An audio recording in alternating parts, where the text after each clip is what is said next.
SP प्रतिष्ठान व भीम युवक क्रीडा मंडळ यांच्या संयुक्त विद्यमाने आयोजित मोफत सर्वधर्मीय सामुदायिक विवाह सोहळा मोठ्या थाटात व पारंपरिक पद्धतीने संपन्न झाला।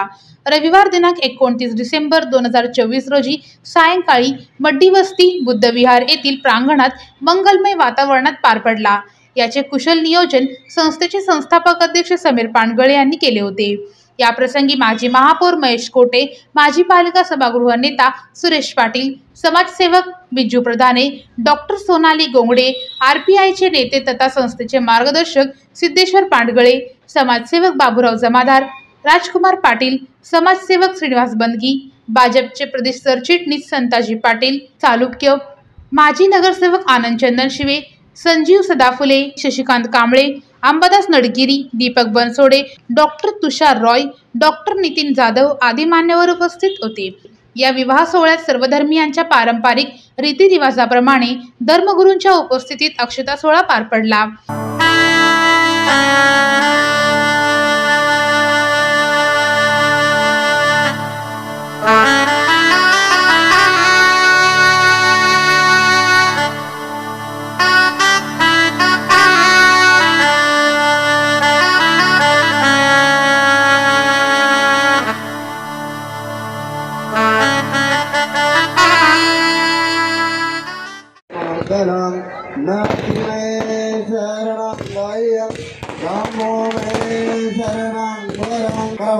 बुद्धं नमामि, धम्मं नमामि, संघं नमामि।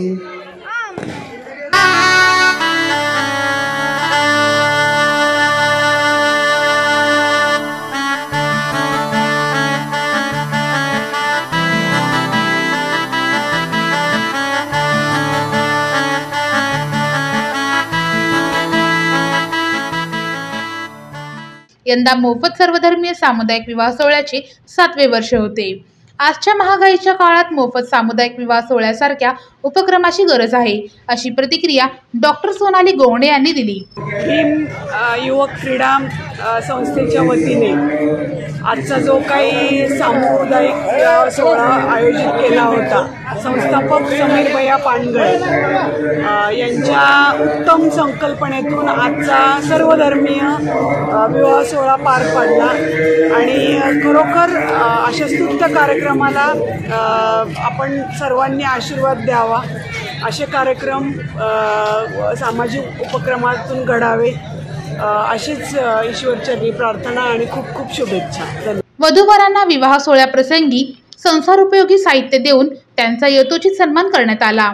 आजच्या काळाची गरज ओळखूनच सामाजिक बांधिलकीतून आमच्या संस्थेतर्फे मोफत सर्वधर्मीय सामुदायिक विवाह सोहळा आयोजित करण्यात आला आहे, अशी माहिती एसपी प्रतिष्ठानचे संस्थापक अध्यक्ष समीर पांडगळे यांनी दिली। मी समीर पांडगळे, भीम युवक क्रीडा मंडळ व एसपी प्रतिष्ठानच्या वतीने सालाबादप्रमाणे याही वर्षी सर्वधर्मीय सामुदायिक विवाह सोहळ्याचं आयोजन करण्यात आले। तरी या विवाह सोहळ्यात 6 जोडपे विवाहबद्ध होणार आहेत।